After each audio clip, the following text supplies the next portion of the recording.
సందేహాత్మక ప్రశ్నలకు, సమస్యలకు సందేశాత్మక జవాబులు, సమాధానాలు అనే ఈ కార్యక్రమానికి విచ్చేసిన మీ అందరికీ కూడా క్రీస్తు నామములో శుభాలు తెలియజేసుకుంటూ ఈ ప్రశ్నోత్తరాల కార్యక్రమంలో మీ సందేహాలన్నిటినీ కూడా బైబిల్ నుంచి మనం పరిశీలించి తెలుసుకుందాం. ప్రియులారా, ఈరోజు అనేక మంది ప్రశ్నోత్తరాల పేరట బైబిల్కు సమాధానాలు చెబుతూ ఉన్నారు. అయితే ఒక విషయాన్ని చాలా జాగ్రత్తగా గమనించండి.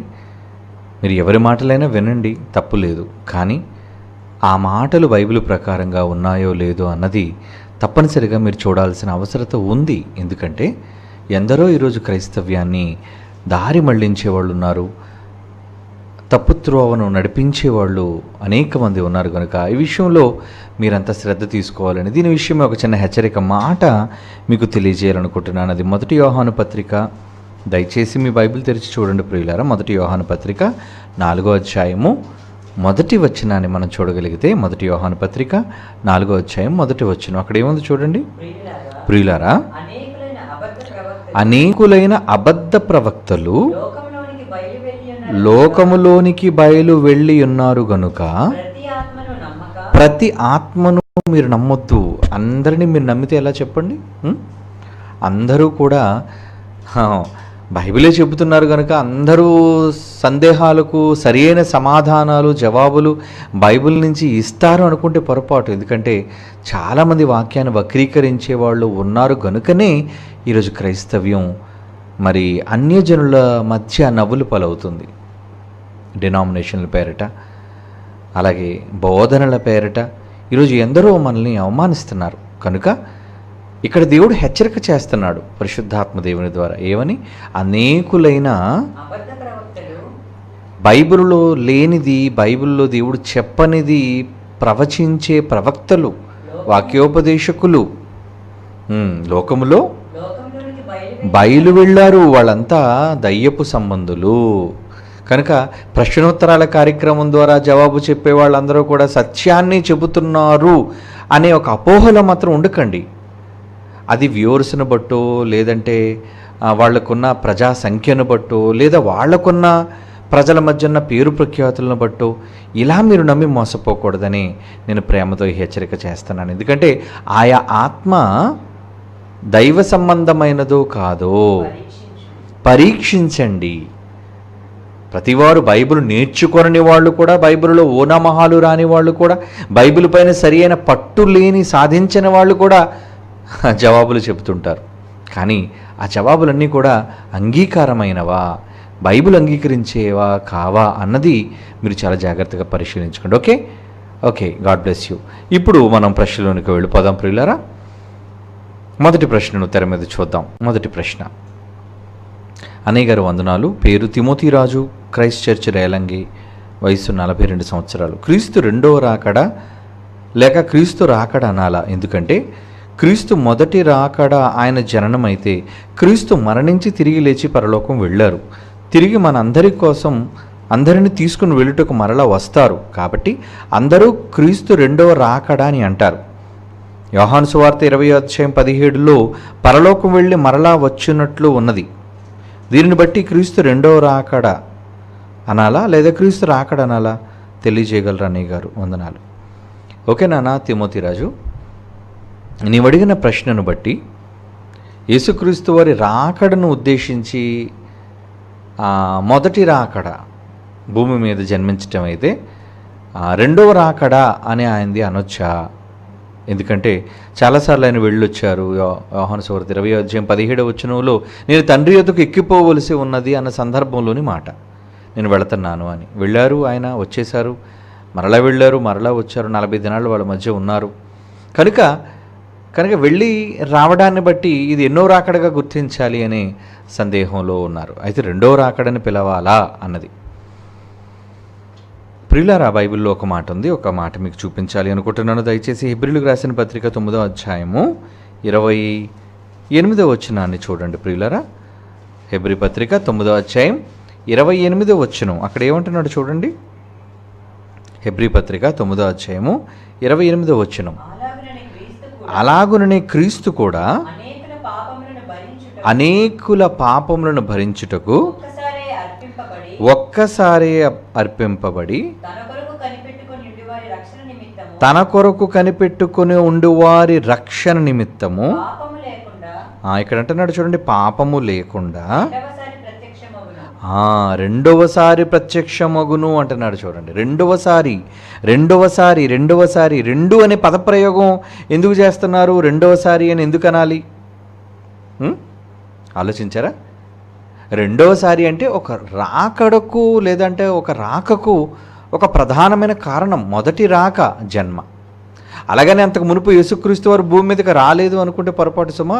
అబ్రహాము కాలంలో ఆయన వచ్చారు, అబ్రహాముని దర్శించారు, అబ్రహాము గారు ఆయనకు దశమ భాగాలు ఇచ్చారు, నన్ను చూడాలి అనుకున్నారు, అబ్రహాము చూశాడు అని కూడా యేసుక్రీస్తు వారు చెప్పారు ఆ మాట బ్రతికుంటుండగానే. అబ్రహాము నా దినమును చూడవలనని మిగులు అపేక్షించారు, అది చూశారని కూడా అంటారు యోహాను సువార్తలోనే.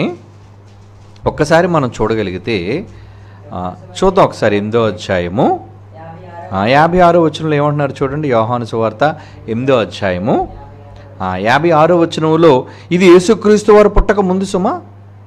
ఎందుకంటే అబ్రహాం గారు క్రీస్తుకు ముందు 2000 సంవత్సరాలు కదా ఉన్నారు. అప్పుడు అబ్రహాము గారు బ్రతుకున్న కాలాన్ని గురించి ఆయన చెబుతూ ఏమంటున్నారు? మీ తండ్రి అయిన అబ్రహాము నా దినము చూతునని చాలా ఆనందించారు ఆయన. అది చూచి సంతోషించెను అనెను అంటున్నారు చూడండి. అంటే అబ్రహాం గారు బ్రతుకున్నప్పుడే యేసుప్రభు వారిని చూసారా అంటే అవును చూశారు, ఖచ్చితంగా చూశారు. అంటే మరి అప్పుడు కూడా వచ్చారా భూమి మీదకి ఆయన? క్రీస్తు వారు భూమి మీద తల్లి గర్భంలో జన్మించక ముందు ఆయన అబ్రహాం గారి దగ్గరకు వచ్చారు ఆయన. అంటే మరి అది కూడా రాకడే కనుక ఆ విధమైన ఆయన రావటం వెళ్ళటం అన్నది ఒక పెద్ద కార్యార్థమై కాదు, ఏదో గెస్ట్గా ఆయన వచ్చారు, ఆయనకి కనిపించారు, ఆయన ఆశీర్వదించారు, వెళ్ళిపోయారు ఆయన. కానీ యేసుప్రభు వారు మరియమ్మ గర్భంలో నుంచి పుట్టడం అంటారు, దానికంటే ఒక పెద్ద సంకల్పం, దాని వెనక ఒక పెద్ద చరిత్ర, ఇవన్నీ దాగి ఉన్నాయి. అంటే ఒక ప్రధానమైన కర్తవ్యం, లక్ష్యం అనేది అందులో ఉంది. కాబట్టి యేసుప్రభు పుట్టుక మొదటి రాకడగా గుర్తించబడింది. అలాగే యేసుప్రభు వారు మధ్యలో వెళ్ళి రావటాలు జరిగాయి. సమాధిలోంచి ఆయన లేచిన తర్వాత తండ్రి దగ్గరికి వెళ్ళారు, వెళ్ళిన తర్వాత అదే రోజు సాయంకాలం మరలా శిష్యుల దగ్గరికి వచ్చేసినట్లుంది. కనుక అగపడుచు ఉండునంటే చాలా కాలం 40 రోజులు వాళ్ళకి అగపడుతూ ఉన్నాడు, కనబడుతానంటే ఈ మధ్యలో ఆయన వెళ్ళి రావడం అనేది జరిగింది. కనుక ఎన్నిసార్లు వెళ్ళారు ఎన్నిసార్లు వచ్చారన్నది కాదు ఇక్కడ లెక్కలో మనం తీసుకోవాల్సింది. మొదటి రాకడ తల్లి గర్భంలోంచి పుట్టింది ఒక లక్ష్యం కోసం అయితే, రెండవ రాకడలో దానికి కూడా ఒక ప్రధానమైన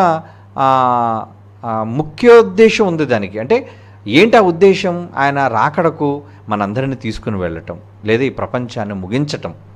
కాబట్టి ఇక్కడ ఏమంటున్నారు? హెబ్రీ పత్రిక 9వ అధ్యాయం 28లో ఏమంటున్నారు? అలాగనే క్రీస్తు కూడా అనేకుల పాపములను భరించుటకు ఒక్కసారే అర్పింపబడ్డాడు, తన కొరకు కనిపెట్టుకుని ఉండు వారి రక్షణ నిమిత్తము పాపము లేకుండా అంటున్నాడు చూడండి, రెండవసారి ప్రత్యక్షమగును. కాబట్టి ఆయన రెండవ రాకడా అని పిలవటంలో వాక్యానికి విరుద్ధమైనది ఏమీ కాదు నాన్న. ఎందుకంటే ఒక ప్రధానమైన లక్ష్యంతో మొదటి రాకడలో వస్తే మరొక లక్ష్యంతో రెండవ రాకడలో ఆయన రాబోతున్నాడు. కాబట్టి రెండవసారి అనే మాట బైబిల్లో ప్రయోగించబడింది. కాబట్టి రెండవ రాకడా అని అనటంలో తప్పేం లేదు నాన్న. రాకడన్నా రెండవ రాకడన్నా దానికంటే ఒక ప్రధానమైన లక్ష్యం ఉంది, సంకల్పం ఉంది. కాబట్టి దాన్ని ఏ విధంగా పిలిచినా తప్పలేదు. ఓకే నాన్న? God bless you. తర్వాత ప్రశ్నలోనికి వెళదాం. తర్వాత ప్రశ్న, క్రీస్తు పేరట వందనాలు అన్నయ్య. అడుగుతున్నవారు సాంబమూర్తి, వయసు 33, సిబిటి పలాస జేబీఆర్సి తంగిణి నుండి. నేను క్రీస్తును నమ్మక మునుపు నా జన్మ పరమార్థం తెలియని పరిస్థితుల్లో ఆత్మీయ తండ్రి గారి మాటలు, దేవుని మాటలు నా జీవితానికి ఎంతో ప్రభావాన్ని కలిగించాయి. అప్పటి నుండి నా జీవితంలో నన్ను పుట్టించిన కన్న తండ్రి పనుల కోసమే నన్ను బ్రతుకుట క్రీస్తు చావైతే లాభం అన్న బైబిల్లోని మాటలు తండ్రి గారి ద్వారా స్ఫూర్తినిచ్చాయి. ఆ సమయంలో నేను కూడా పెళ్లి చేసుకోకుండా జీవితాంతం నీ పనులలో ఉంటానని కన్న తండ్రి అయిన దేవునికి ప్రమాణం చేశాను. దేవునికి మాట ఇచ్చి 4 సంవత్సరాలైంది. దేవుని మాట ఇస్తే ఖచ్చితంగా నెరవేరుస్తాడు. మనం కూడా మాట ఇస్తే ఖచ్చితంగా నెరవేర్చాలి. న్యాయాధిపతులు 11:30-36 వచనాలు, యోప్తా తాను దేవునికి ఇచ్చిన మాట కోసం తన కన్న కుమార్తెను దేవునికి ప్రతిష్ఠితం చేశాడు. ఈ సంఘటన నన్ను ఎంతో స్ఫూర్తినిచ్చింది. యోప్తా తాను ఇచ్చిన మాటను నెరవేర్చుకున్నాడు. నాకు కూడా దేవుడు ఇచ్చిన మాటను నెరవేర్చాలని ఉంది. కానీ 8/11/2020 ఆదివారం లైవ్లో తండ్రి గారి హెచ్చరికను బట్టి నాలో సందేహం, భయం మొదలైంది. ఉపవాసాలు ఇంతవరకు నేను ఎప్పుడు చేయలేదు. అయితే దేవుని పని అనగానే చిన్నదైనా పెద్దదైనా కష్టమైన నష్టమైన నేనే చేయాలి అనే ఆలోచనతో ఉంటూనే మోదవలస పనులకు కూడా వచ్చాను. అయితే నేను దేవునికి ఇచ్చిన మాట ప్రకారంగా పెళ్లి చేసుకోకుండా ఉండి నా మాట నిలబెట్టుకోవాలా లేదా పెళ్లి చేసుకోవాలా, చేసుకుంటే దేవునికి ఇచ్చిన మాటను తప్పిన వాడనవుతాను అన్న భయం, సందేహం నాలో ఏర్పడింది. ఏమి చేయాలో నాకేమీ తోచటం లేదు. నా సమస్యకు పరిష్కారాన్ని చూపించగలరని హృదయపూర్వకంగా మనవి చేస్తున్నాను అన్నయ్య. ఏనన్నా సాంబమూర్తి, ఓకే 33 ప్రభు వయసులో ఉన్నాం, 33 ఏళ్ళు మన ప్రభు అదే వయసులో ఆయన తండ్రి సంకల్పాన్ని నెరవేర్చడానికి బలైపోయాడు. మంచి వయసునిది. అయితే మరి మాట ఇచ్చాను అంటున్నాం, తండ్రి గారి మాటలను బట్టి నేను ఇప్పుడు వివాహం చేసుకోవాలా అనే సందేహం నీలో కనబడుతుంది. ఓకే నాన్న, మాట ఇచ్చాను అంటున్నావు కాబట్టి ముందు మాటకున్న ప్రాముఖ్యత, ఆ తర్వాత ఆ మాటను నువ్వు నిలబెట్టుకోగలవా అన్న దానిపైన కూడా మనం ఆలోచన చేద్దాం బైబిల్ నుంచి. ఏనానా, మొదట మాట విషయానికి వస్తే ప్రసంగి గ్రంథం 5వ అధ్యాయం కొన్ని చూద్దాం. ఎందుకంటే దేవునికి చేసే మొక్కుబడులు, ఎందుకంటే నువ్వు న్యాయాధిపతుల గ్రంథం యెఫ్తా గురించి చెప్పావు, ఆయన మాట ఇచ్చాడు కాబట్టి ఆ మాట నెరవేర్చుకున్నాడు అని, మంచిది. అయితే ప్రసంగి గ్రంథం 5వ అధ్యాయం 5వ వచనంలో ఏముందో ఒకసారి మనం చదువుకుందాం. ఏనన్నా, నీవు మ్రొక్కుకొనిన దానిని చెల్లించుము. నీవు మ్రొక్కుకొన్న తరువాత ఆ చెల్లింపుకుండా ఉండటం కంటే అసలు మ్రొక్కుకోకుండా లేదా మాట ఇవ్వకుండా ఉండటమే మంచిది కదా. మాట ఇచ్చేశాను అన్నావు. ఏనా, నీ మాటలో నాకు ఏమర్థమైందంటే మొత్తానికి నువ్వు మొదటి పేరాలో పెళ్లి చేసుకోకుండా, నేను కూడా పెళ్లి చేసుకోకుండా జీవితాంతం నీ పనులలో ఉంటానని కన్న తండ్రి అయిన దేవునికి ప్రమాణం చేశాను, దేవునికి మాట ఇచ్చి 4 సంవత్సరాలు అయింది అంటున్నావు. ఏనానా, అఫ్కోర్స్ నీ మాట చాలా మంచిది, ఆ విషయంలో చాలా గొప్పవాడివి. ఎందుకంటే నీ శరీరంలో ఉన్న కోరికలను అణుచుకొని వాటి యొక్క ఆ కోరికలను కూడా పట్టించుకోకుండా దేవుని కోసం అంకిత భావంతో ఉండాలి అనుకోవటం అనేది చాలా గొప్ప నిర్ణయం. అది అందరికీ సాధ్యపడే పని కాదు. ఏనానా, మొత్తానికైతే మాట ఇచ్చాను అంటున్నావు కనుక ఇప్పుడు మాట ఇవ్వడం అన్నా, దేవుని దగ్గర మొక్కుకోవడం అన్నా, ఏదైనా సరే దేవునితో కమిట్మెంట్ అంటావు. కన్న తండ్రి అయిన దేవుని ఎదుట ప్రమాణం చేశానంటున్నావు. ఏనానా, మరి దాని గురించి దేవుడు ఏమంటున్నాడు ఒకసారి చూద్దాం. మొక్కుకొనకపోతేనే నీకు మేలు అన్నట్టుగా ప్రసంగి గ్రంథం 5వ అధ్యాయం 5వ వచనంలో మనం చూసాం. అంటే ఒకసారి దేవుడికి మాట ఇచ్చి ఆ మాటను ఖచ్చితంగా నువ్వు మీరకుండా నెరవేర్చాలి. ఓకే, రెండోది యోనా గ్రంథం 2వ అధ్యాయం 9వ వచనం. ఏనా, యోనా గ్రంథం 9వ అధ్యాయం 2వ వచనంలో ఏమంటున్నాడు చూడండి. యోనా గ్రంథం 2వ అధ్యాయం 9వ వచనం. కృతజ్ఞతాస్తుతులు చెల్లించి నేను నీకు బలులను అర్పించుదును. నేను మ్రొక్కుకొనిన మ్రొక్కుబడులను నేను చెల్లింపకుండా ఉండను.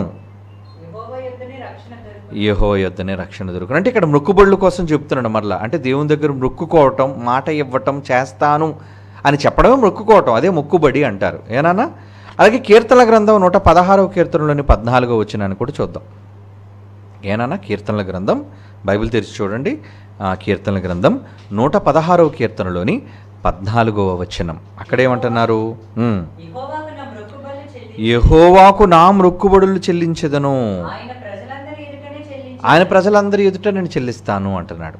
ఏనాన్నా, ఇకపోతే ఇంకొక కఠినమైన మాట ఈ సందర్భంలో నీతో చదివించాలి అనుకుంటున్నాను. ద్వితీయోపదేశకాండం 23వ అధ్యాయం 21, 22 వచనాలు జాగ్రత్తగా చూడండి. ద్వితీయోపదేశకాండం 23వ అధ్యాయం 21, 22 వచనాలు. ఏమంటున్నాడు అక్కడ? నీవు నీ దేవుడైన యెహోవాకు మొక్కుకొనిన తరువాత ఆ మొక్కుబడిని నువ్వు చెల్లించడానికి ఆలస్యం చేయకూడదు. నీ దేవుడైన యెహోవా తప్పక నీ వలన దానిని రాబట్టుకొనును అంటున్నారు. చూడండి, అది నీకు పాపమగును. నీవు నీవు మ్రొక్కు కొనని ఎడలా నీ యందు పాపం ఉండదు. అంటే ఒక సరికొత్త పాపానికి మీరు అవకాశం ఇచ్చిన వాళ్ళు అవుతారు. ఎప్పుడంటే దేవునికి మాట ఇచ్చి మాట నెరవేర్చుకోకపోవటం. ఏనా? అంటే దీన్ని బట్టి నువ్వు చాలా పెద్ద అడకత్తరులో ఉన్నట్టుగానే కనబడుతుంది. ఎందుకంటే 4 ఏళ్ల క్రితం దేవునికి మాట ఇచ్చేశాను, ఇప్పుడు చూస్తే సమాజం బాలేదు కాబట్టి ఇలాంటి సమయాల్లో నేను వివాహం చేసుకోవటం మంచిదా? ఎందుకంటే కొరింథీ పత్రికలో పౌలు గారు చెప్పినట్లుగా ప్రతి వానికి ప్రతి పురుషునికి సొంత భార్య ఉండటం మంచిది అనే మాట అంటున్నారు. చూడండి, ఇప్పుడు కొత్త నిబంధన కొత్త, ఇప్పటివరకు మనం చదివిన మాటలన్నీ కూడా పాత ధర్మశాస్త్ర కాలంలోనివి. ఏనా?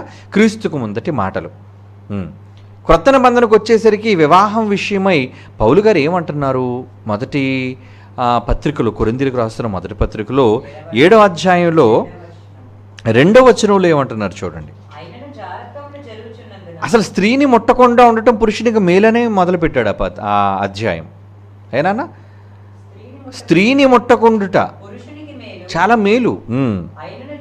అయితే జారత్వములు జరుగుచున్నందున అంటే ఈ అక్రమ సంబంధాలు, అలాగే ఈ వివాహ వ్యవస్థలో జరుగుతున్న దారుణాలు, వ్యభిచారాలు, ఈ కారణాలన్నిటి వలన జరుగుతున్నాయి కనుక ప్రతివానికి సొంత భార్య ఉండటం యోగ్యం. అలాగే ప్రతి స్త్రీకి సొంత భర్త ఉండవలెను.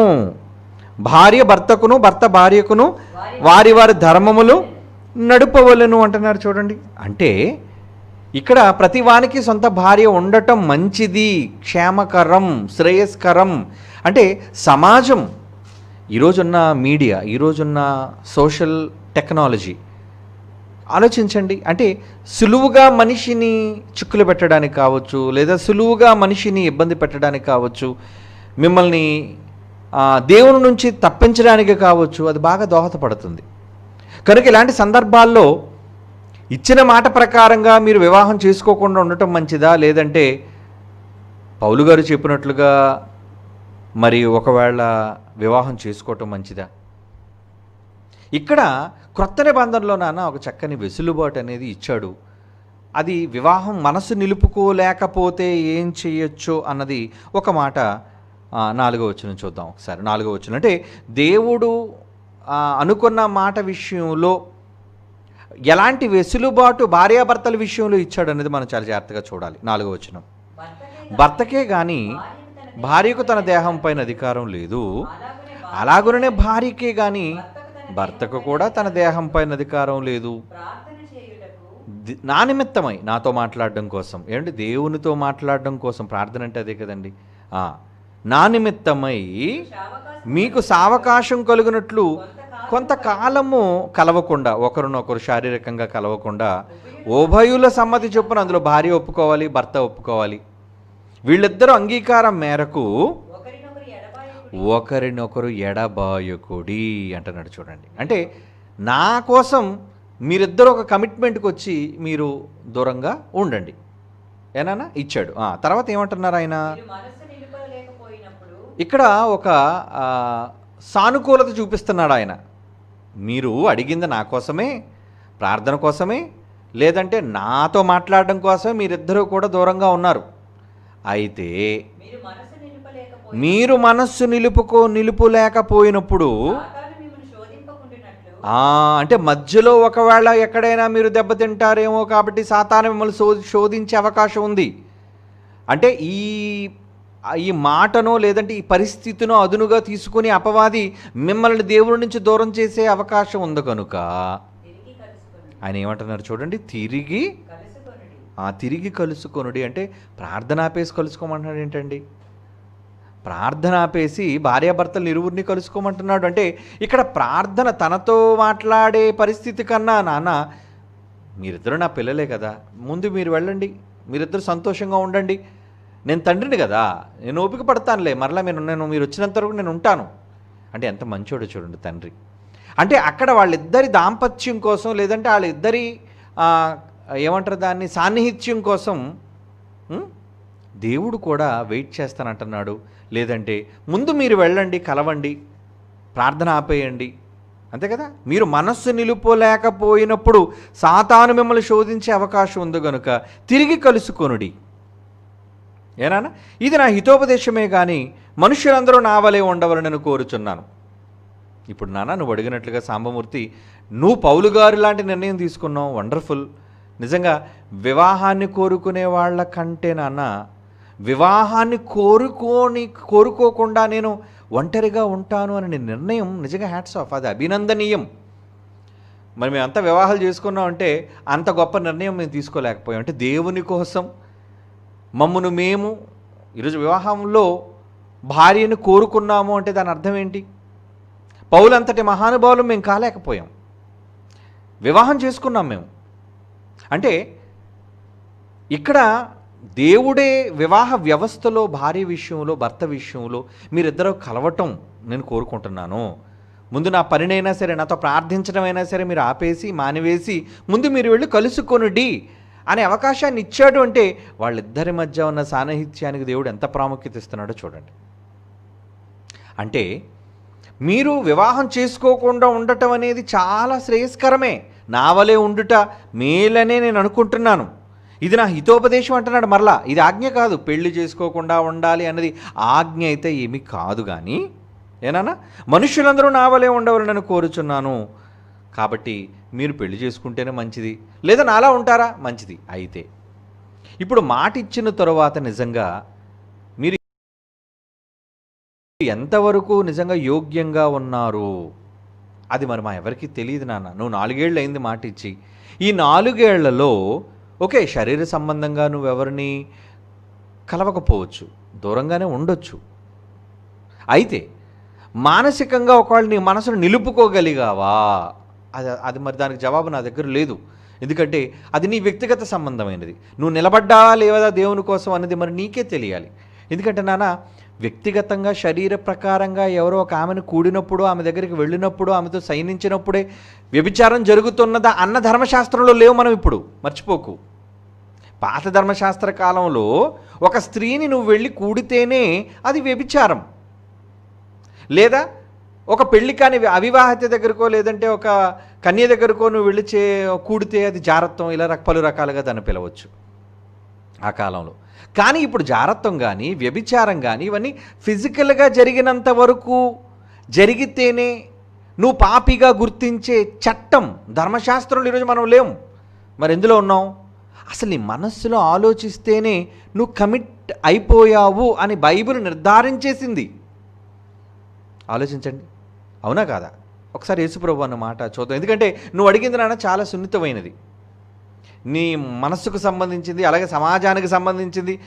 మాటిచ్చానంటున్నావు, ఇప్పుడు వివాహం చేసుకోకుండా ఉండాలా, చేసుకుంటే మంచిదా? ఒక సందేహం మరలా నీలో తలెత్తింది కనుక ఇప్పుడు నేను బైబిల్ ప్రకారంగా ఒక సన్మార్గం వైపే మేము నిన్ను నడిపించాలి, బైబిల్ నడిపించాలి. మేమంటే వ్యక్తిగతంగా ఇవేవి మా ఆలోచనలు కాదు, మా ఉద్దేశాలు కావు. బైబిల్ ఏం చెప్తుందో దానికి మనం అంతా బద్దులమై ఉన్నాం, ఏనానా? కనుక ఒకప్పుడు పాత ధర్మశాస్త్ర కాలంలో శరీరపరంగా ఫిజికల్గా జరిగేది వ్యభిచారం అన్న చట్టంలో వాళ్ళు ఉన్నారు. కానీ ఈరోజు మనకున్న చట్టం యేసుప్రభు వారు ఏమంటున్నారు?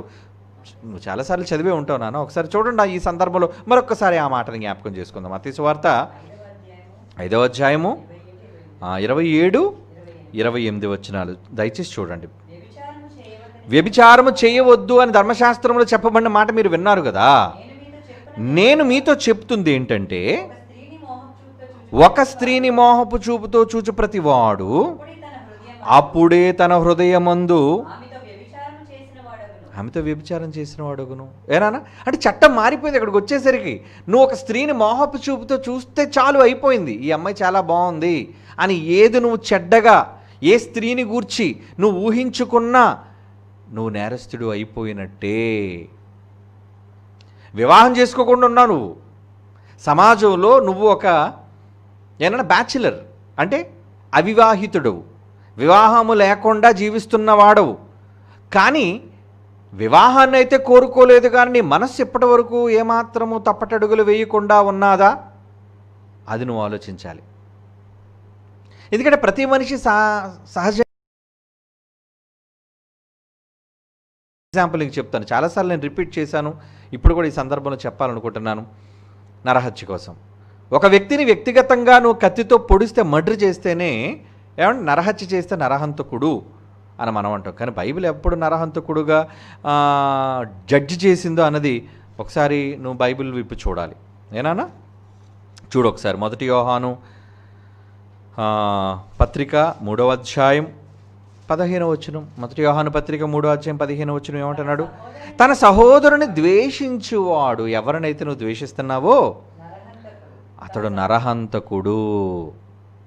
నరహంతకుడు కావడానికి నువ్వు ఎవరిలాగో నువ్వు ఆయుధంతో మర్డర్ చేస్తేనే నరహంతకుడు అనేది లోక చట్టం. అలాగే పాత ధర్మశాస్త్రంలో కూడా ఒక వ్యక్తిని డైరెక్ట్గా నువ్వు చంపితేనే నువ్వు హత్య నేరం మోపబడి అది రుజువు అయితే నువ్వు నరహంతకుడివి. కానీ బైబిల్ ప్రకారంగా నరహత్య ఎలాంటి వారు చేసిన వాళ్ళు అవుతారు? తన సహోదరుని ద్వేషించేవాడు నరహంతకుడు. ఏ నరహంతకుని యందు నిత్య జీవం ఉండదు. కనుక నేను ఇక్కడికి వచ్చేసరికి మెంటల్ కమిట్మెంట్ అనేది వచ్చేసింది. కనుక నువ్వు దేవుడికి మాట ఇచ్చావు. మాట ఇచ్చి ఇంతకీ మెంటల్గా నువ్వేమైనా సరే నీ మనస్సు నిలుపుకోగలుగుతున్నావా? వివాహం జరిగిన వాళ్ళే మనస్సు నిలుపుకోలేకుండా ప్రార్థన విషయంలో సావకాశం కోసం ఇద్దరు విడిపోయినా, నాయన మీ ప్రార్థనకు ఒక దండం, ముందు మీరు భార్యాభర్తలు ఇద్దరు కలవండి అని దేవుడే భార్యాభర్తల బంధానికి అంత ఇంపార్టెన్స్ ఇచ్చి తాను కూడా పక్కకి జరిగిన సందర్భం ఇప్పుడే మీరు బైబిల్లో మీరు చదివారు పౌలు గారి మాటల్లో. అంటే నువ్వు మాట ఇచ్చి తప్పిపోవడం, వివాహం ఏదో తాళి కడితేనే నేను తప్పిపోయాను అనుకుంటున్నావు. మానసికంగా ఎన్నిసార్లు నువ్వు తప్పిపోయి ఉంటావు? నిజంగా నువ్వు మనస్సులో ఒకవేళ తప్పిపోకుండా ఏ తప్పు చేయకుండా నీ మనస్సును నిగ్రహించుకోగలిగి ఉన్నావు అంటే అప్పుడు నువ్వు వివాహం చేసుకోకపోయినా పర్లేదు, అది నీకు తెలుసు. లేదు నేను మానసికంగా కూడా నేను కమిట్మెంట్ చాలాసార్లు పొరపాటు పడ్డాను, నేను కొందరి విషయంలో నేను నా ఆలోచనలో నాకు చెడ్డ తలంపులు వేరే వాళ్ళ విషయమై వచ్చింది అన్నప్పుడు మరి అప్పుడు మాట తప్పినవాడు కదా ఏనన్నా? కనుక అలా నువ్వు మాట తప్పి దేవుని దృష్టిలో నేరస్తుడు ఒకటి కంటే, ఎందుకు భార్య లేకపోవడం వల్ల కదా చెడ్డ తలంపులు, నీకు సహధర్మచారిని లేకపోవడం వల్ల కదా, నీ శరీర సంబంధమైన కోరికలు నువ్వు తీర్చుకోలేకపోవటం వల్లే కదా ఇటువంటి సమస్యలన్నీ వస్తున్నాయి. అలా నువ్వు కామతప్తులగుట కంటే అనే మాట కూడా ఉంటుంది చూడండి కొరింథీయులకు రాసిన పత్రికలోనే. ఏనానా? కొరింథీయులకు రాసిన మొదటి పత్రిక 7వ అధ్యాయం 9వ వచనం చూడండి నాన్న. అయితే మనస్సు నిలుపలేని ఎడల పెండ్లి చేసుకొనవచ్చును అనే మాట దేవుడు చెప్తున్నాడు చూడండి. కామతప్తులొకటి కంటే అంటే నువ్వు పెళ్లి చేసుకోకుండా వాళ్ళని చూసి వీళ్ళని చూసినప్పుడు అయ్యో ఇంత మంచి అమ్మాయి ఉంటే బాగును, నాకు కూడా అన్నం వండి పెట్టేది, నాకు కూడా బట్టలు ఉతికి ఉండేది, నాకు కూడా పిల్లలకి కానీ ఉండేది, నేను కూడా శరీర సంబంధంగా సుఖం అనిపించి ఉండేవాణ్ణి అని నీ మనస్సులో చెడ్డ తలంపులు వచ్చే రావటమే కామతప్తులగటం. కామతప్తులు అంటే ఏంటంటే నాన్న, నువ్వు మనస్సులో కోరుకోవటం. కామం అంటే శరీరంలో జరిగేదే కాదు, మనస్సులో జరిగేది కూడా కామమే. కాబట్టి అలా నువ్వు కామతప్తుడు అయ్యి దేవుని దృష్టిలో ఆ నేరస్తుడు అలా కూడా అయిపోతున్నావు. నువ్వు అలా అగుట కంటే పెండ్లి చేసుకుంటే మేలే కదా. అప్పుడు నీకు వేరే వాళ్ళపైన మనసు డైవర్ట్ అవ్వదు. నీ భార్య ఉంది, నువ్వు వివాహం చేసుకున్నా నీ ధర్మపత్ని ఉంది, నీ శరీర సంబంధమైన ఏమైనా కోరిక లేదంటే అవసరత ఏది ఉన్నా నువ్వు ఆమె దగ్గరికి వెళ్ళొచ్చు. అంటే అలా నువ్వు కామతప్తుడు అయి చెడ్డవాడిగా దేవుని దృష్టిలో నేరస్తుడుగా మాట తప్పి చెడ్డవాడిగా మారే కంటే ఇక్కడ నువ్వు ఆ రోజు ఇచ్చిన మాట ఎలాగో నువ్వు మానసికంగా తప్పుతున్నావు, కానీ ఇక్కడ నువ్వు వివాహం చేసుకొని ఏనా ఎందుకంటే దేవుడు క్షమిస్తాడు. ఏ విషయంలో మరొక పొరపాటు నువ్వు చేయకుండా ఉండటం విషయంలో తండ్రి నేను మాట ఇచ్చాను మీకు, కానీ ఆ మాట నేను మీరిపోయిన ఎప్పుడో, ఎందుకంటే ఇతర వాళ్ళను గురించి నేను మానసికంగా ఆలోచన చేస్తున్నప్పుడు ఏ క్షణం అయితే నువ్వు ఆలోచన చేసావు ఆ రోజే నీ మాట విరిగిపోయినట్టు సమానం. కాబట్టి నాన్న నువ్వు హృదయమందు చేసేది వ్యభిచారం.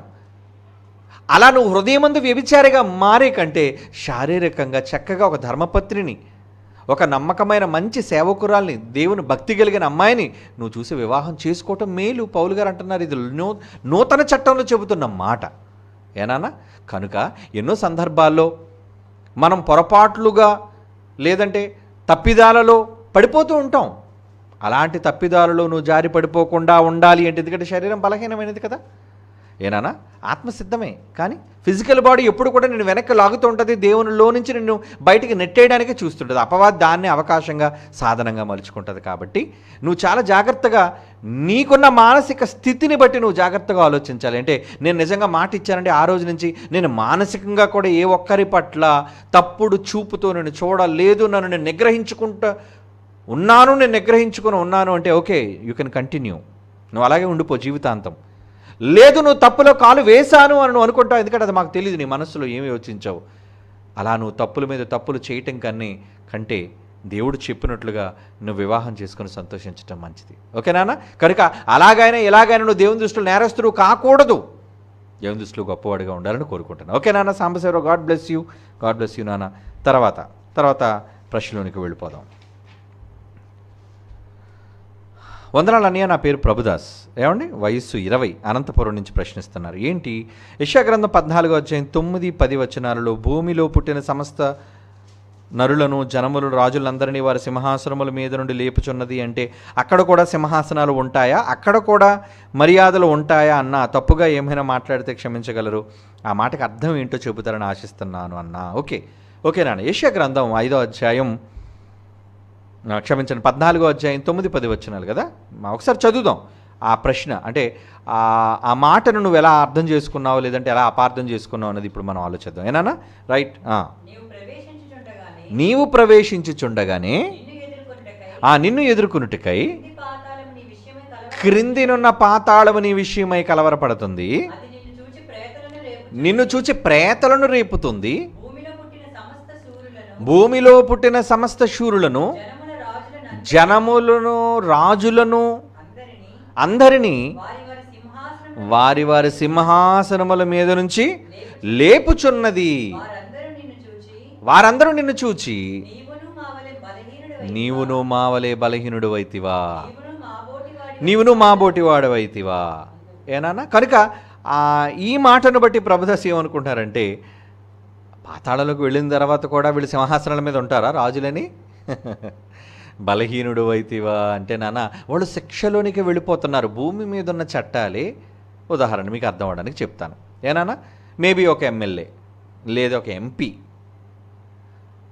నేరస్తుడుగా ఒకసారి శిక్ష ప్రూవ్ అయిన తర్వాతో, లేదంటే ఆరోపించబడిన తర్వాతో జైలులోనికి వెళ్ళగలిగితే అక్కడ శిక్షను అనుభవించడానికి వాళ్ళు వీళ్ళను భేదం ఏమీ లేదు.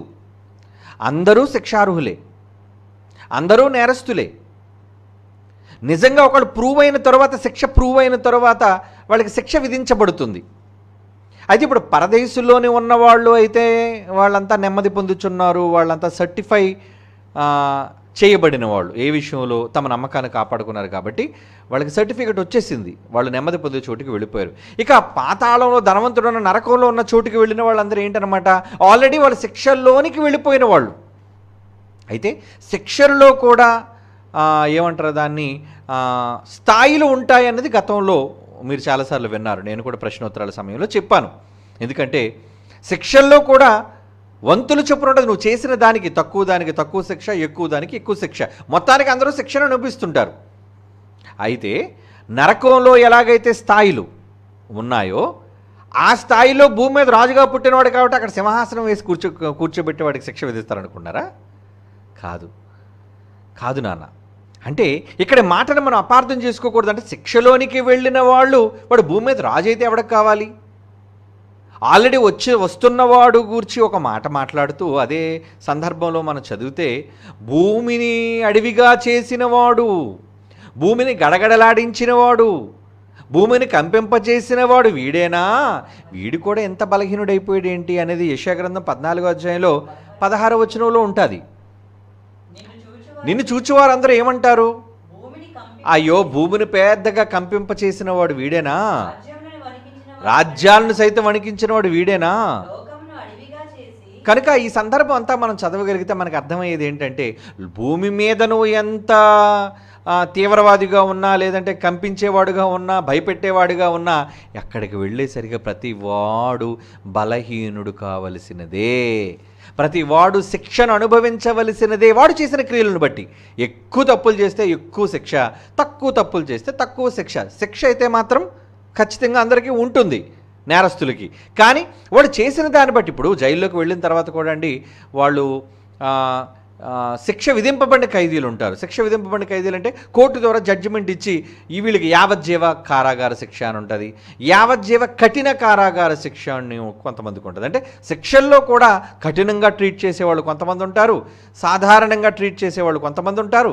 వాళ్ళు చేసిన నేరాలను బట్టి, వాళ్ళకున్న సెక్షన్లను బట్టి, వాళ్ళకున్న సంవత్సరాల శిక్షను బట్టి భూమి మీద ఉన్న చట్టాలు వాళ్ళకి ఆ విధంగా శిక్షణ అమలు చేస్తుంటాయి. మరి పరలోకంలో లేదా దేవుని చట్ట ప్రకారంగా నరకంలో శిక్ష అనుభవించే వాళ్ళు కూడా వాళ్ళ క్రియలను బట్టి, ఇప్పుడు తప్పిదమునకై తగిన దెబ్బలు చేసిన వానికి, తప్పులు చేసిన వానికి, తెలియకుండా చేసిన వాళ్ళకి తక్కువ దెబ్బలే తగులును. కానీ ఎక్కువ తప్పులు చేసిన వానికి ఎక్కువ దెబ్బలు తగులుతాయని ఖచ్చితంగా ఆయన చెప్పాడు. కనుక నాన్న చేసిన దాన్ని బట్టే శిక్ష ఉంటుంది అనేది మనకు అర్థమైపోయింది. రైట్. అయితే ఈ మాటను బట్టి అక్కడికి వెళ్ళిన వాళ్ళు సింహాసనాల మీద కూర్చున్నారా? సింహాసనాల మీద ఉన్న రేపుతుందా? అక్కడ సింహాసనాలు ఉండవు నాన్న ఎవ్వరికి. వాళ్ళంతా శిక్షలో ఉన్నారు. అదే మీకు ఇందాక చెప్పినట్లుగా, బయట మీరు రాజకీయ నాయకులు కావచ్చు, బయట మీరు పలుకుబడి ఉన్నవాళ్ళు కావచ్చు, బయట మీరు డబ్బున్న వాళ్ళు కావచ్చు, కానీ అక్కడ శిక్షలోనికి వెళ్ళిన తర్వాత మాత్రం మీరు ఒక సాధారణ ఖైదీగానే ఉండాలి. భూమి మీద ఉన్న మానవ చట్టాలే నువ్వు ఎంత గొప్పవాడవైనా, ఎంత అధికారమైనా, శిక్షలోనికి వచ్చిన తర్వాత నువ్వు సామాన్యుడివైన డిక్లరేషన్ ఇచ్చినప్పుడు, దేవుడు మాత్రం భూమి మీద వీడు రాజు అయితే మాత్రం వాడు గొప్ప ట్రీట్మెంట్ ఉంటుందా? వాడికి సింహాసనం వేస్తారా? ఎందుకంటే ఆ మాటని అపార్థం చేసుకున్నావు నాన్న. మరొకసారి చదువుతాం ఆ మాట. ఏనాన్న? యెషయా గ్రంథం 14వ అధ్యాయంలో 9-10 వచనాలు కదా నువ్వు అడిగినది. నీవు ప్రవేశించుచుండగానే నిన్నెదుర్కొనుటకై క్రింది పాతాళము నీ విషయమే కలవరపడుతుంది, అది నిన్ను చూచి ప్రేతలను రేపుతుంది. ఎందుకంటే పాతాళంలో ఉన్న వాళ్ళందరూ ప్రేతలు, చనిపోయిన వాళ్ళు. భూమిలో పుట్టిన సమస్త శూరులను, జనముల రాజులు అందరినీ కూడా, అంటే అది లేపడానికి, సింహాసనాల మీద నుండి వాళ్ళు లేవడానికి పాతాళానికి ఏంటి లింకు అనుకుంటున్నారా?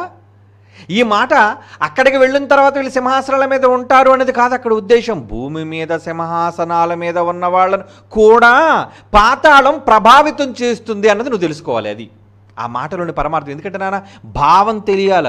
Main Bible open university India ఇంటర్నేషనల్లో మాత్రమే ప్రపంచంలో బైబిల్లో ఉన్న భావాన్ని ఉన్నది ఉన్నట్టుగా చెప్పేవాళ్ళు. ఏమండి, ఇప్పుడు ప్రపంచాన్ని వణికించిన వాడు ఒక నెబుకద్నెజరు కానివ్వండి, లేదంటే ప్రపంచాన్ని వణికించిన వాడు ఒక అలెగ్జాండర్ కానివ్వండి, ఇలాంటి వాళ్ళు ఉన్నారు. వాళ్ళు దేవుని నమ్మని వారు, లేదంటే దేవునికి విరుద్ధంగా బ్రతికిన వాళ్ళు ఉన్నారు. ఏమంటే ఒక బిన్ లాడెన్ లాంటి వాడు కానీ, ఒక సద్దాం హుస్సేన్ లాంటి వాడు కానీ, వీళ్ళందరూ కూడా రాజులే. వాళ్ళ దేశాలు, వీళ్ళంతా కింగ్స్. అలాంటి వాళ్ళు చచ్చిపోతే వాళ్ళకి అక్కడ సింహాసనాలు వేయబడతాయా? వాడు సింహాసనం మీద కూర్చుంటే సింహాసనం మీద కూర్చున్న వాళ్ళు లేపుతుందనా అక్కడ అర్థం? కనుక పాతాళం శిక్షలోనికి వెళ్ళిన తర్వాత అక్కడ వాళ్ళకి సింహాసనాలు ఏంటి? అక్కడ అది కాదు నాన్న అర్థం. భూమి మీద ఉన్న రాజులుగా ఉన్నప్పుడు ఎవరైతే ఉన్నారో, భూమి మీద అధికారులుగా ఎవరైతే ఉన్నారో వాళ్ళందరూ కూడా పాతాళము ద్వారా రేపబడుతున్నారు అన్నది తెలుసుకోవాలి. ఒక మాట ఈ సందర్భంలో నీకు చదివించాలి అనుకుంటున్నాను. నేనా? యెషయా గ్రంథం 5వ అధ్యాయం 14వ వచనం ఒకసారి చూద్దాం. యెషయా గ్రంథం 5వ అధ్యాయం 14వ వచనం. అందుచేత పాతాళము, పాతాళానికి ఒక ఆశ ఉందట. ఏంటది? గొప్ప ఆశ పెట్టుకుందట. అబ్బా, అపరిమితంగా తన నోరు తెరుస్తుందట పాతాళం.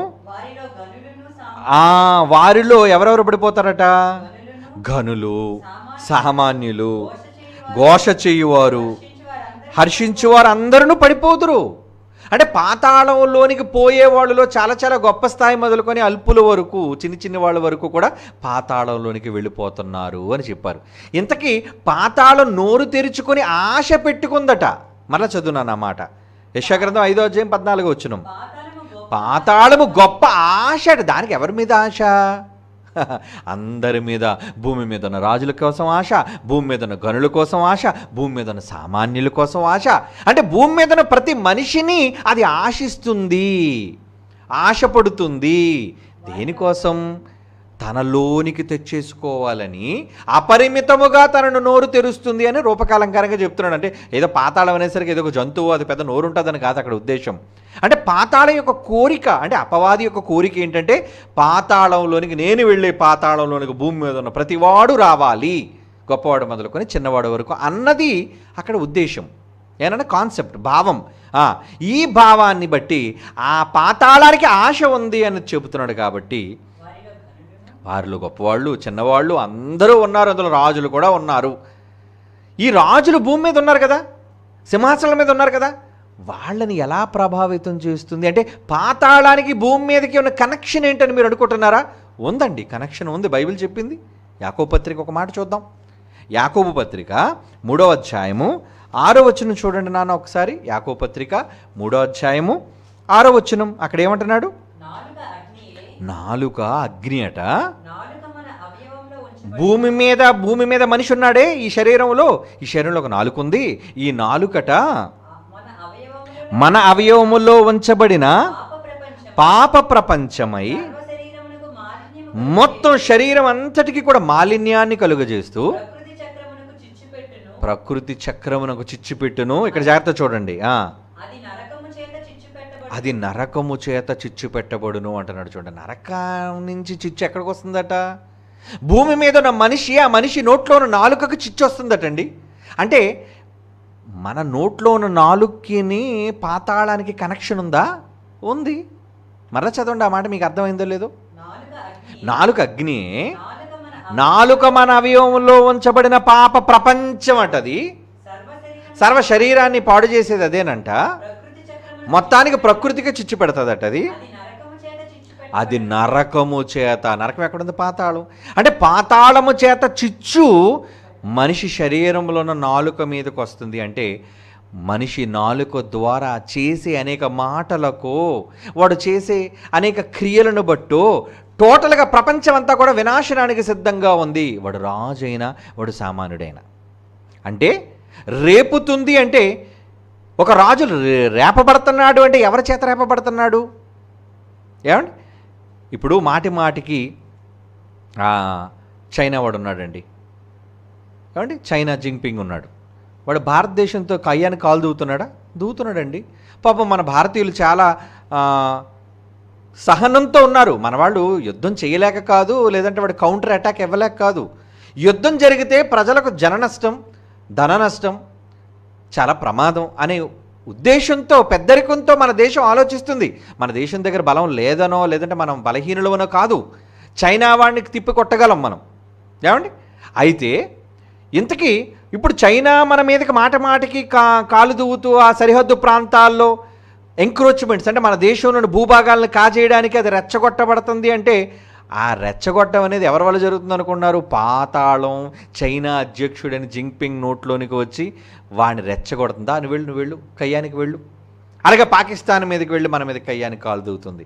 అలాగే అమెరికా మీద కాలు దిగుతుంది. ఇలా చాలా దేశాలు, ప్రపంచంలో దేశాల మధ్య గొడవలు జరుగుతున్నాయంటే ఈ దేశాల మధ్య గొడవ రగులుకోవడానికి మాట కారణమైతే ఈ మాటను రగిల్చేది, చిచ్చు పెట్టేది నరకం, పాతాళం.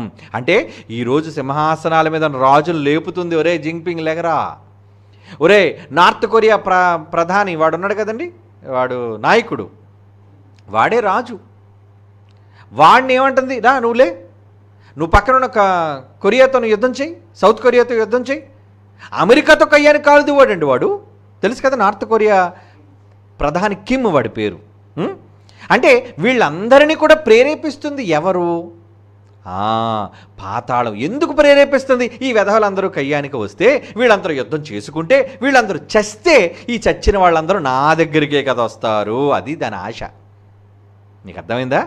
అది దృష్టిలో పెట్టుకుని ఇప్పుడు చదువు నాన్న, ఈ మాట నీకు అర్థమవుతుంది. యెషయా 14:9-10 వచనాలు చదువు, నీకు అర్థమవుతుంది. నీవు ప్రవేశించుచుండగానే నిన్నెదుర్కొనుటకై క్రింది పాతాళము నీ విషయమై కలవరపడుతుంది. ప్రేతలు, చచ్చిపోయిన వాళ్ళు ఉన్నారు, ప్రేతలు రేపుతుంది. భూమిలో పుట్టిన సమస్త శూరులు అంటే భూమి మీద ఉన్నప్పుడు వీళ్ళందరూ రెచ్చగొట్టబడ్డారు. వాళ్ళందరూ సింహాసనాల మీద ఉన్నప్పుడు వాళ్ళు ఏం చేసింది? సింహాసనాల మీద నుంచి రేపింది. వెళ్ళరా, నువ్వు పక్క ఇండియాతో యుద్ధానికి వెళ్ళు, రే కిమ్ము నువ్వు అమెరికా వాడితో యుద్ధానికి వెళ్ళు. ఈ చిచ్చు అంతా కూడా రగులుస్తుంది పాతాళం. అంతేగాని నాన్న ఏదో సింహాసనాలు పాతాళంలో ఉన్నాయని, అక్కడికి వెళ్ళిన తర్వాత కూడా వీళ్ళు సింహాసనం మీద కూర్చున్నారని, అక్కడ శిక్షలో వీళ్ళకి సింహాసనాలు ఏంటి? వాళ్ళు నేరస్తులు. అక్కడ దేవుని విషయంలో అవిధేయులు వాళ్ళు. వాడికి మళ్ళీ అక్కడ దేవుడు కూర్చేస్తాడా పాతాళంలో? కనుక ఈ మాటను అపార్థం చేసుకోండి. ఇది భావం. కనుక భావం ఎప్పుడైతే మీరు అర్థం చేసుకుంటారో అక్కడ ఎవరికి సింహాసనాలు ఉండవు. రాజులను రెచ్చగొడుతుంది అంటే భూమి మీద బ్రతుకున్న రాజులను. ఈరోజున దేశాది నాయకులను రెచ్చగొడుతుంది అది. ఈరోజున ప్రధానులు రెచ్చగొడుతుంది. ఏమండి, ఇలా ప్రతి తరంలోనూ రాజరికపు వ్యవస్థ నుంచి ఈరోజు డెమోక్రసీ, ఏమండి ప్రజాపాలన వరకు, లీడర్స్ వరకు అందరినీ రెచ్చగొడుతూనే ఉంది. మాటల యుద్ధం.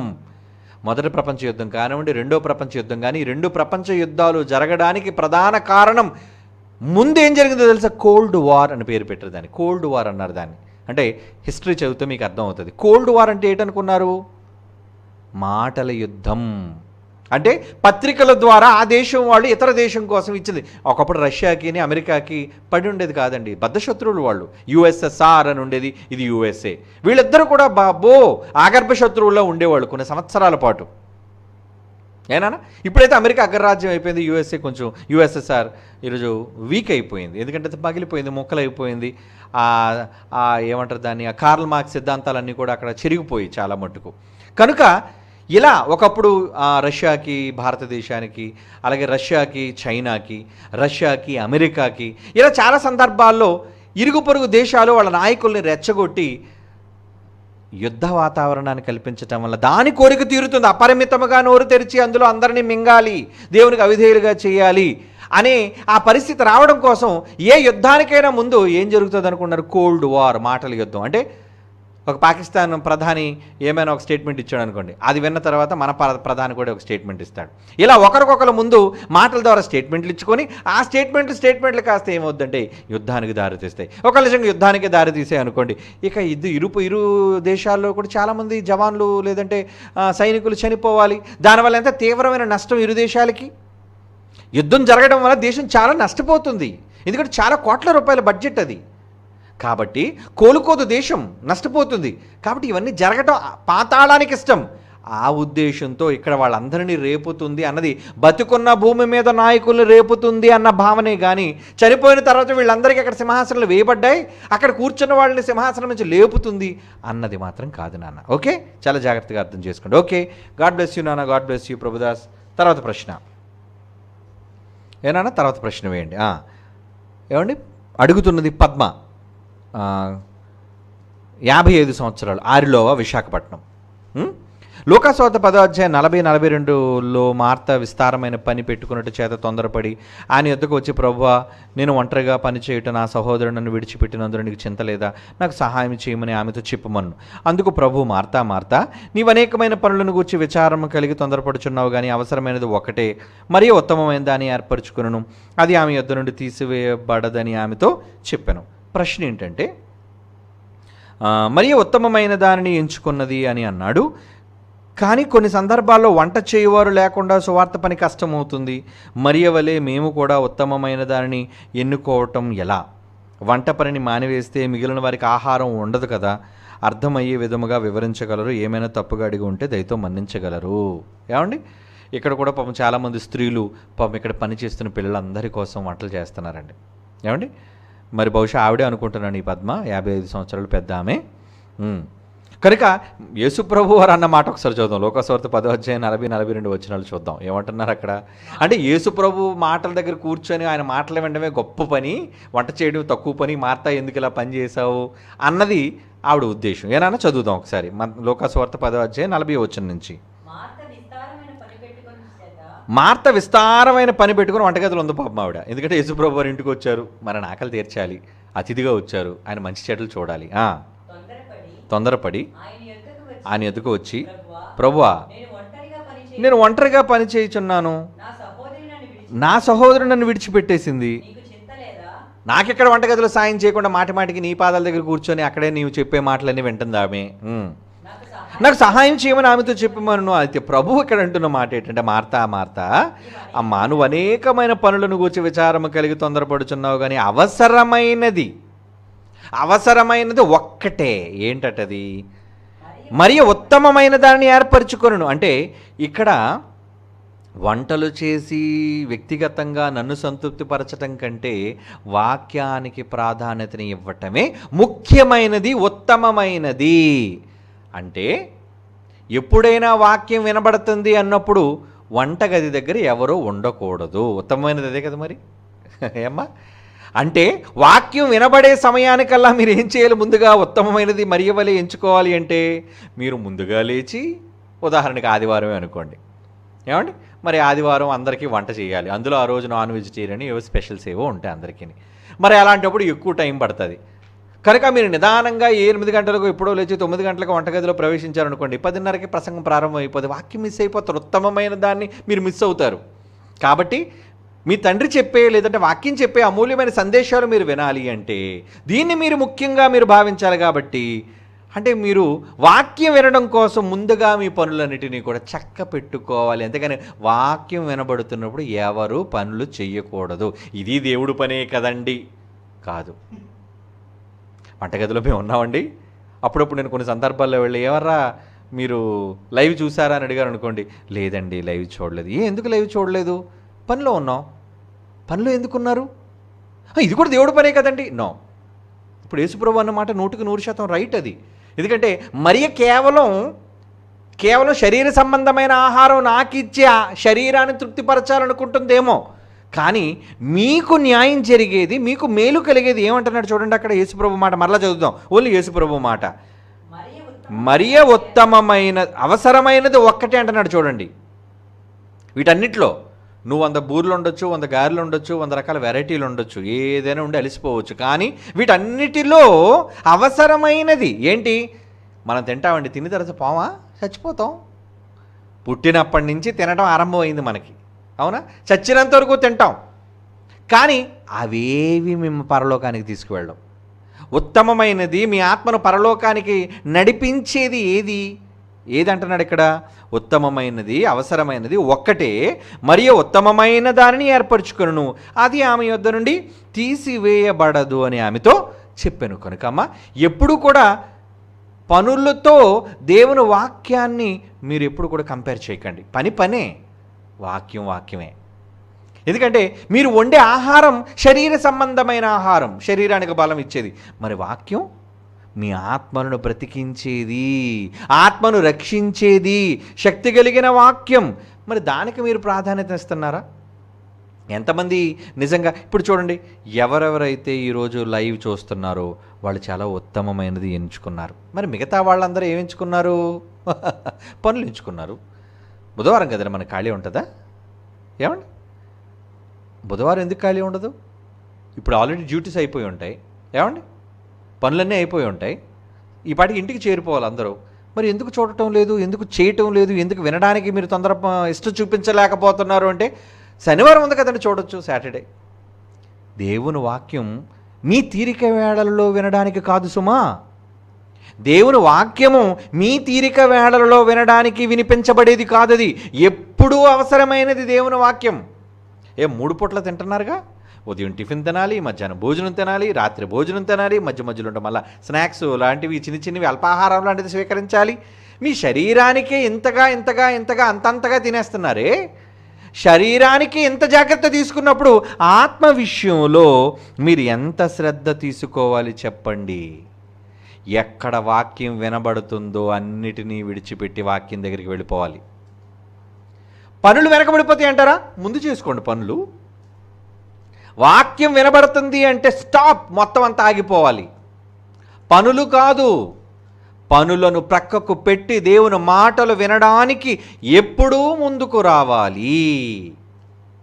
భోజన పదార్థాలు అంటారేటారు, ఎప్పుడు భోజన పదార్థాలు కడుపు భోజన పదార్థాల కోసం, భోజన పదార్థాలు కడుపు కోసం. ఈ రెండు ఏమవుతాయి? పోతాయి. భోజనము పోద్ది, కడుపు పోద్ది. దేవుడు వాటిని నాశనం చేయని అన్నాడా? ఒకసారి ఆ మాట చదువుదాం. కొరింథీయులకు రాసిన పత్రికలో అంటారు చూడండి, పౌలు గారు కొరింథీయులకు రాసిన మొదటి పత్రిక 6వ అధ్యాయము 13వ వచనం. ఏనానా? కొరింథీయులకు రాసిన పత్రిక మొదటి పత్రిక 6వ అధ్యాయం 13వ వచనం ఏమంటున్నాడు చూడండి. భోజన పదార్థాలు కడుపుకున్నాయి, కడుపు భోజన పదార్థాలకి నియమించబడింది. దేవుడు దీన్ని నాశనం చేస్తారట, దాన్ని నాశనం చేస్తారు. నాశనం అయిపోయి తిండి కోసం కకృతి పడే కంటే నిత్యజీవం కోసం, నిత్యజీవం ఇచ్చే మాటల కోసం ఆశపడడం మంచిది కదా. కనుక ఇప్పుడు దేవుని మాటలు అనేసరికి అన్నిటినీ పక్కన పెట్టేయండి. నిజమర్రా? దేవుని మాటలకు మించిన పని ఈ ప్రపంచంలో ఏదీ లేదు. అందుకే యేసుప్రభు వారు స్వయంగా చెప్పారు, మరియ ఉత్తమమైనది ఎంచుకుంది. అమ్మా, నువ్వు వండడానికి నువ్వు సిద్ధపడుతున్నావు, రైటే, నువ్వు వండడానికి సిద్ధపడుతున్నావు, కానీ మాకు వాక్యం ముఖ్యమైనది. ఇంకొక మాట ఈ సందర్భంలో నాకు గుర్తొచ్చింది. అపోస్తుల కార్యాలు 6వ అధ్యాయంలో మీరు చూడగలిగితే అక్కడ ఒక మాట పేతురు గారు అంటున్నారు చూడండి. సంఘం డెవలప్ అయిపోయింది, ఇలా వేల మంది వచ్చేసారు సంఘంలోనికి. అలా వచ్చిన సందర్భంలో ఏమంటున్నారు చూడండి, ఏం నిర్ణయం తీసుకున్నారు. 6వ అధ్యాయంలో అపోస్తుల కార్యములు 6వ అధ్యాయము 2వ వచనం. ఏనానా? అపోస్తుల కార్యాలు 6వ అధ్యాయం 2వ వచనం. అప్పుడు 12 మంది అపోస్తులు తమ యొద్దకు శిష్యుల సమూహమును పిలిచి, మేము దేవుని వాక్యమును బోధించుట మాని వండడాలు వడ్డించడాలు ఇవి కాదు, ఇవి యుక్తమైనది కాదు, యుక్తమైనది కాదు. బల్లల యొద్ద పరిచర్య చేయుట యుక్తము కాదు. అంటే వడ్డనలు, వడ్డింపులు, వండడాలు ఇవి ముఖ్యమైనవి కాదు. యేసుప్రభు వారి దగ్గర వాక్యం వినడానికి వచ్చారు. ఎన్ని రోజులు భోజనం పెట్టలేదు తెలుసా? ఆయన 3 రోజుల వరకు భోజనం లేదు వాళ్ళకి. తింటే తిన్నారు, లేకపోతే లేదు. నా మాటలు ముఖ్యం. అది శిష్యులు వచ్చి రికమెండ్ చేశారు. ప్రభు 3 రోజుల నుంచి వాళ్ళు ఇక్కడే ఉండిపోయారు ప్రభు, ఎక్కడికి వెళ్ళలేదు. ఒకసారి మీరు అవకాశం ఇస్తే పక్క గ్రామాల్లోకి వెళ్ళి ఏదో భోజనం తెచ్చుకుంటారు, ఆకలితో ఉన్నారుగా. అంటే 3 రోజులు వాళ్ళ ఆసక్తిని చూచాడు ప్రభు, అక్కడ భోజనానికి ప్రయారిటీ ఇవ్వలేదు. మీకు అర్థమవుతుందా? అంటే ఎప్పుడూ వాక్యానికి ప్రాధాన్యతని ఇవ్వాలే కానీ భోజనం టైం అయిపోతుంది కదా క్లోజ్ చేసేద్దాం అనకూడదు. దేవుని మాటలు విన్న తర్వాతే భోజనం అయినా ఏ రుచికరమైన పదార్థం అయినా సరే. ఇక వండేవాళ్ళు అంటారా, ముందే చేసుకోండి పనులన్నీ. మాటలు అనేసరికి ఖచ్చితంగా మీరు ఎక్కడికి వచ్చేయాలి? దేవుని మాటల దగ్గరికి, వాక్యం దగ్గరికి పరుగెత్తుకొని రావాలి. కనుక అమ్మా, ఉత్తమమైనది మరియ మాత్రమే ఎంచుకుంది. మరి మార్త కష్టపడుతుంది కదా, వంటలు చేసేవారు దేవుని పని చేస్తున్నారు కదా. వంటలు చేసేవాళ్ళు దేవుడి పని ఎప్పుడు చేసిన వాళ్ళు అవుతారో తెలుసా? వంటలు చేస్తూ దేవుని మాటలు కూడా వినడానికి వేగిరపడి వచ్చిన వాళ్ళు మాత్రమే దేవునికి ఇష్టలైన వారుగా ఉంటారు. ఈ లాజిక్ మీరు మర్చిపోకండి. చాలామందిలో తెలివితేటలు ఎక్కువైపోయి ఎవరుకున్నారండి, మరి వండకపోతే దేవుని పని ఎలా అవుద్దండి? వండరబట్టే కదండి తింటారు. వంట ఆపేయ ముందు, వంట ఆపేయండి, దేవుని మాటలు వినడానికి రండి. దేవుని మాటలు వినడానికి మీరు రావడానికి వంటే అడ్డు అనుకుంటారా? వంట మానేయండి, లేదా ముందే వంట చేసేయండి. ఏదైనా దేవుని మాటలు మాత్రం మీరు మిస్ అవ్వడానికి లేదు. అంటే దేవుని మాటలకు మనిషి ఇవ్వవలసిన ప్రాముఖ్యత ఏంటో అన్నది ఇప్పుడు మీరు అర్థం చేసుకోవాలి. ఏమంటే తిండి విషయం, మనిషికి ప్రధానమైన తిండే కదండి. మనిషి ఈరోజు బ్రతుకుతున్నదే తిండి కోసం బ్రతుకుతున్నాడు. కోటి విద్యలు దేనికి? కూటి కోసం. అంటే ఇప్పుడు మనిషి దేనికి ప్రాధాన్యత ఇవ్వాలి చెప్పండి? ఉత్తమమైనది ఏది? దేవుని మాటకు చెవి పెట్టని వాడు.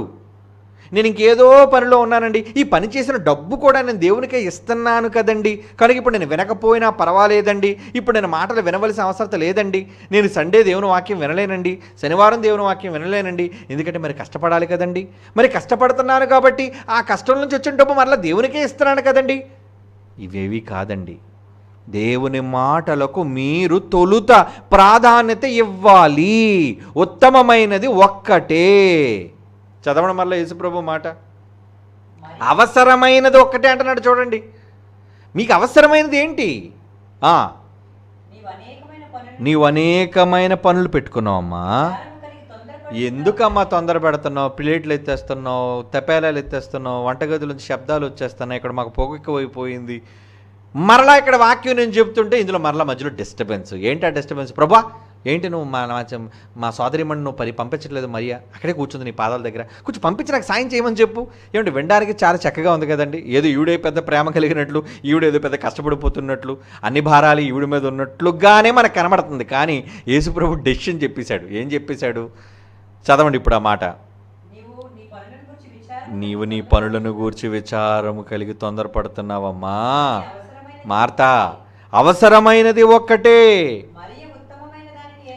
నీకంటే వంటగదిలో గిన్నెలు తపారాలు పట్టుకున్న నీకంటే మరియా దేవుని మాటలు వింటందే, నా మాటలు వింటందే, నిత్యజీవ మాటలు వింటందే. ఉత్తమమైన దానిని ఏర్పరచుకొనెను, అది ఆమె యొద్ద నుండి తీసివేయబడదని ఆమెతో చెప్పెను. అంటే దేవుని పని తర్వాతేనరా, దేవుని మాటల తర్వాతేనరా ఏదైనా సరే. దేవుని మాట అనేసరికి కట్టుబడిపోయి అక్కడ కూర్చుండిపోవాలి. నువ్వు దేవుని మాటలు వినాలి, దేవుని మాటలు నువ్వు విని తీరాలి. ఎందుకంటే 3 పూట్ల భోజనం కోసం ఎంత దూరమైనా ప్రయాణం చేస్తావు, ఎన్ని కష్టాలైనా పడతావు.